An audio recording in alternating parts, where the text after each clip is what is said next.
Had our first generation OS Gemini 120 come in. It hadn't run in at least 20 years. It's pretty well frozen up, and took it apart, gave it a good cleaning, and put it back together. Parts really aren't available for it anymore.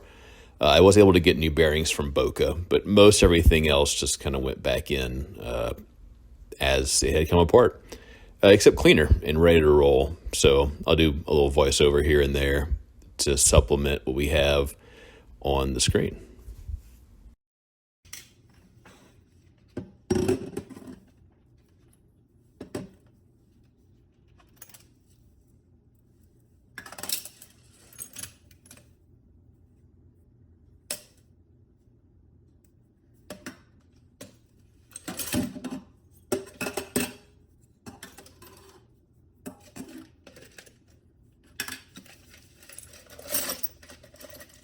Yeah, there's a lot of parts in this engine. It's like 160, and I just dump them in the sink.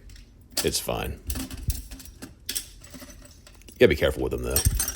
And the drain's plugged, because you could lose them down the drain.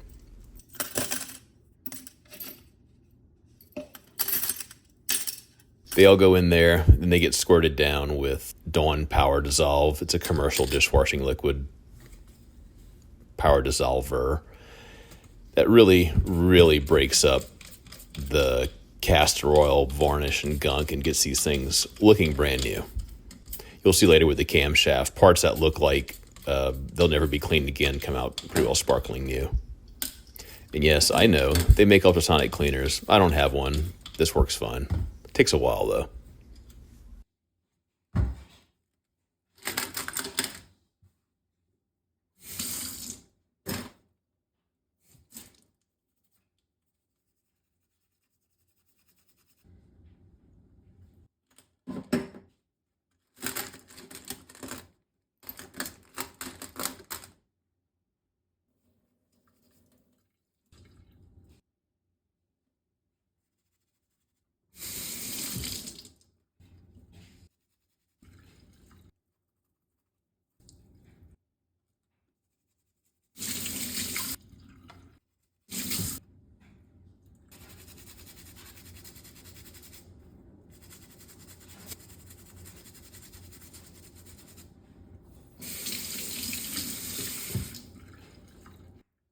So that stuff cleans really pretty well. You can see the gunk peeling off of it, a little bit of brushing, and it's like new.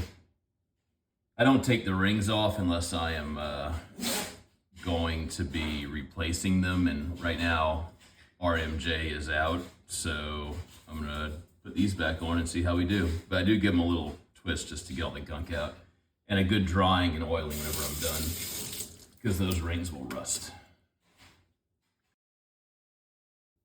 It also works well on these steel parts. Now this looks rusty. It's probably just gunk and castor oil varnish. You can see it coming off. So we'll give it a scrub and see what it's like. And maybe a touch of rust on there. This might go in the evapor rust. Let's get it cleaned up first. I don't like putting greasy parts in the evapor rust anyway.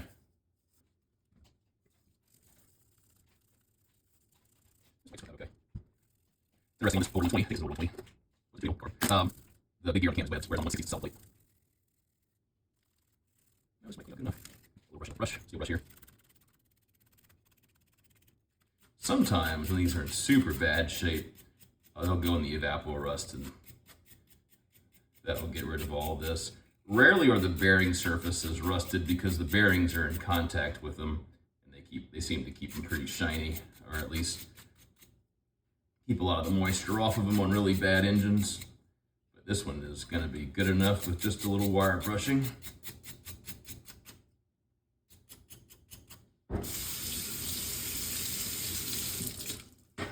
All right, just a minute or so of work, and I'm going to call that a usable, ready to reinstall camshaft.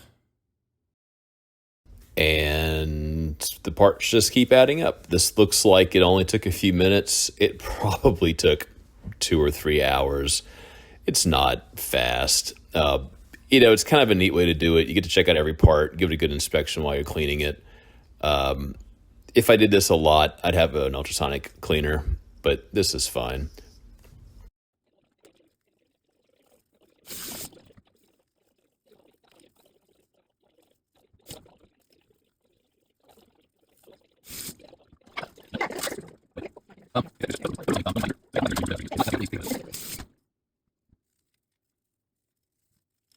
You can see all those little screws and stuff left. Those kind of take a while. They get a little tedious. Scrubby, scrubby. Call those clean parts. Yeah, even took the valves off. They're tiny little valve keepers and such.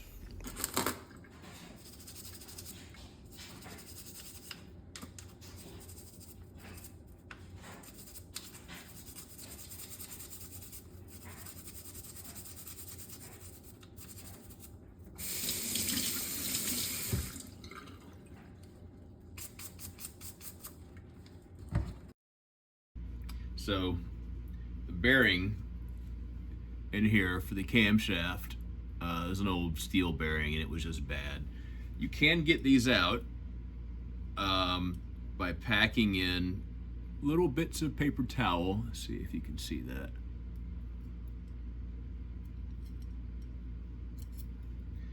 This paper towel is a little damp with Corrosion X, but not soaking wet. Get it packed in. Turn the shaft with the diameter. And basically we're just packing the paper towel in, and it'll eventually flow up underneath the bearing and push it out. So it's sitting flat up against here. Got my mallet.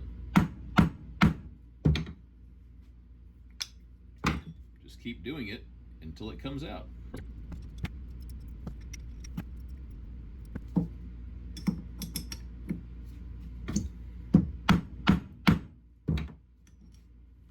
And there it is.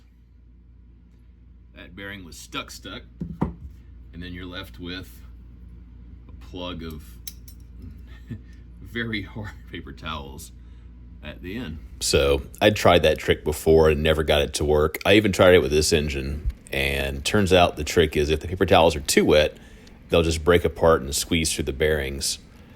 So they'd be a little less wet. So I'm putting the engine laid out on the white paper. This kind of seems like maybe it's a waste of time. I do it for the videos, and it's kind of neat to see. But it also allows me to figure out where all these screws and stuff go. I've never done a 120 first generation Gemini, and some of the screws are a little bit different than the later Geminis. So it's helpful, figure out where all the parts go. And if you've lost any parts down the drain, I did not, thankfully.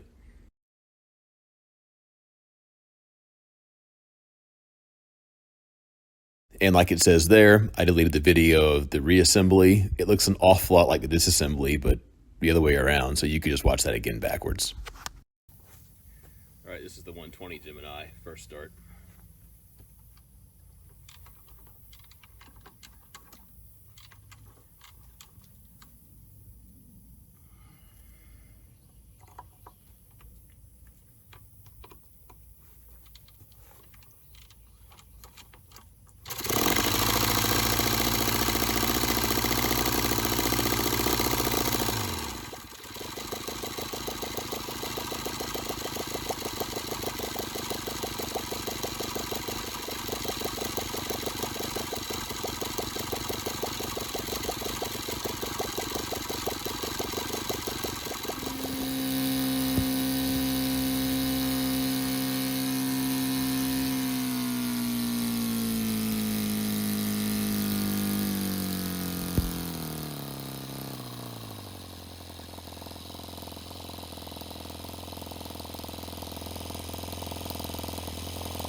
Thanks for watching, y'all.